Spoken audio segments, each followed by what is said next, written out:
Welcome to the debate. Today we're digging into the design choices behind Rezerva, which is this integrated system for property management and online bookings. That's right. And the material describes Rezerva as, well, pretty robust. It's commission-free, aims to maximize direct bookings, and crucially, lets property owners keep full control of their data. Exactly. But here's the rub. This focus on total control led them to make a pretty significant decision. They deliberately left out automated online payment processing. Instead, it all relies on manual payment confirmation by the manager. Which brings us to our central question today.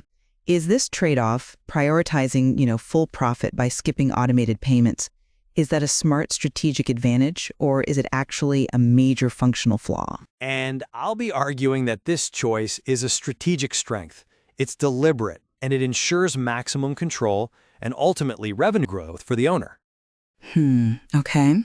Well, I'm afraid I see it very differently. While yes, the commission-free goal is laudable, making manual confirmation mandatory for every booking, that just seems to introduce way too much operational friction. I think it actually undermines the whole point of an online booking system and creates real risks. Okay, let's lay out the positions.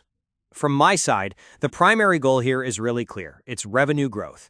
You get that by ditching the commissions paid to platforms like Airbnb or Booking.com.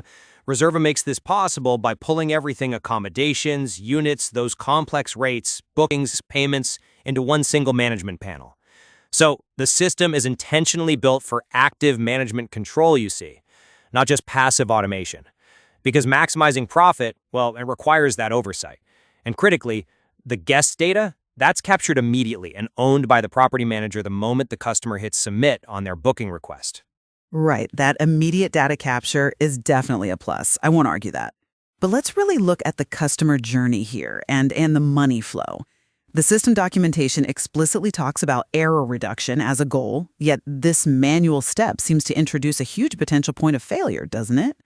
A guest fills everything out, clicks book, gets a confirmation that their request has been logged, but their booking is still just pending. Payment isn't taken right away. I mean, that's a classic high friction point.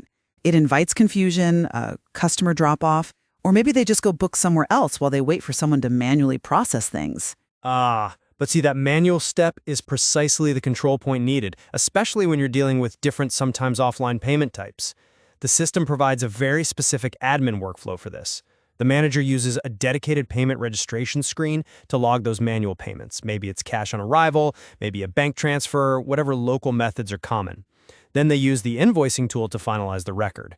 This design ensures all transactions, whether they started as an online request or came from a phone call entered manually, they all go through the exact same controlled financial pipeline. That consistency is what helps prevent errors later on. Okay, I understand the consistency argument, but I just don't buy that it's efficient, especially under the banner of an online booking system. If you call it that, people expect immediacy, right? You're basically forcing the manager to be constantly on alert, watching that booking list, reacting to notifications just to flip a status from pending to confirmed. If they're busy, if they're slow, boom, you risk double booking that room. And while the material says the system locks the calendar, well, that lock is based on a pending booking. It doesn't solve the problem. It just delays it until a human gets involved. And that really gets to the heart of it, doesn't it? This trade-off between, let's say, full automation versus guaranteed financial control. You see that pending status as a major risk. Absolutely. I mean, the lack of automated payment confirmation means management is completely reliant on those system alerts and manually changing the status in the bookings table. That human intervention needed for every single booking, it just directly undermines efficiency. It limits how many bookings Rezerva can realistically handle without, hiring extra staff just to manage confirmations. So how can you argue that this human loop is actually an efficient trade-off? Okay, well, I argue it's an essential and, yes, efficient trade-off when you factor in the complexity of pricing that Rezerva handles and maybe the specific markets it's aimed at. This system supports really dynamic, quite complex pricing rules through its rates.php module. We're talking seasonal adjustments, weekly rates, priority rules based on occupancy. things that standard, off-the-shelf automated payment gateways often struggle with, especially integrating custom logic and reconciling manual payment methods like bank transfers, which are, let's face it, still very common in many parts of the world. Okay. So that manual step, it guarantees that the complex calculated price is actually verified and the payment method reconciled before the guest even thinks about showing up. It prevents those really awkward and costly check-in arguments or later chargebacks. You're essentially trading a little bit of instant confirmation speed for financial accuracy and integrity. I do acknowledge the pricing engine seems quite sophisticated, I'll give you that. But doesn't forcing the manager to basically act as a manual payment gateway create a huge bottleneck for scaling? Doesn't the cost of that staff time start to eat away at the savings from zero commissions pretty quickly? That's a fair question, but that's where the back-end tools are designed to compensate. They're meant to make this manual management feasible, even powerful. The admin dashboard, for instance, shows real-time KPIs, total bookings, revenue for the month, etc., giving immediate operational insight. And crucially, the bookingscalendar.php uses clear color coding, yellow for pending, green for confirmed. So that visual check becomes a very rapid assessment. It turns that human intervention into a quick, informed action, which helps mitigate the risk of delays. The tools are built around streamlining that necessary human touchpoint. I'm still not entirely convinced those visual aids really solve the core issue. Sure, reports like the reportoccupancy.php are useful for looking back at performance. But relying on color codes on a calendar means management is always reacting to incoming requests, right? Rather than being able to proactively confirm bookings almost instantly. For any property doing decent volume, that constant vigilance, checking the screen, confirming, logging the payment manually, that's real operational overhead. And I suspect that overhead in terms of staff hours could easily end up costing more than the commissions they were trying to save. Okay, let's maybe refocus slightly on the pricing architecture itself, because I think there might be a slight misunderstanding of how the complexity interacts with the payment step. Well, from my perspective, there's a big disconnect.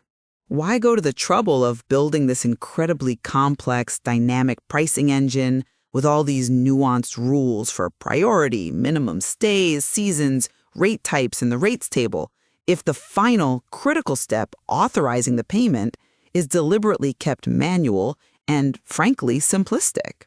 It feels like the engineering effort on the pricing side is kind of overkill if the core process always hits this manual roadblock. That's an interesting way to put it, but I think it's conflating the calculation process with the authorization process. They're related, but separate. The advanced pricing engine, that's all about defining and automatically calculating the optimal rate based on potentially dozens of factors set by the manager. They use this complexity to set very specific rules, maybe higher prices on weekends or during a festival, and the booking engine calculates that price instantly, in real time, when the guest is looking at accommodationdetails.php. That calculated price is then shown clearly on the checkout.php page. Okay. So the calculation part is automatic and precise. The question of how the guest finalizes the payment, whether it could be instantly online or if it's manually via bank transfer confirmed later, that's treated as a separate financial authorization layer. Rezerva seems to prioritize getting the pricing absolutely right with maximum nuance while keeping total control over the payment confirmation. And in their model, that requires the final manual check. Right. The calculation is automatic. I get that. But by not having an integrated way to automatically update the booking status upon successful payment, even for standard online methods, it forces the owner to essentially be their own slow, high-friction manual payment gateway for every single booking. Okay, so to quickly summarize my view, Rezerva's design isn't an accident or an oversight. It's a deliberate, arguably robust strategy aimed squarely at property owners who value, above all else, 100% control. Control over their revenue, their guest data, and their pricing flexibility. They accept the need for some human overhead as the necessary price for achieving zero commission and also for handling maybe non-standard payment methods common in their particular market. And to summarize my position, While the reporting features and the level of control offered are indeed strong points, the system fundamentally creates a critical operational bottleneck. By choosing manual control over automated finalization for all bookings, Rezerva significantly limits how easily a business can scale using it, and I think it contradicts the efficiency expected of a modern, truly online, commission-free booking engine. Ultimately, what this material highlights really clearly is that fundamental tension you always find in these kinds of integrated management systems. It's that constant trade-off, isn't it, between maximizing automation for efficiency and speed versus maintaining absolute granular control over every single transaction detail. Exactly. And the listener really has to weigh which of those priorities, automated scalability versus total financial control and zero intermediation, is more critical for their own specific business needs. It's a fascinating design choice and definitely gives us more food for thought when analyzing these kinds of system architectures.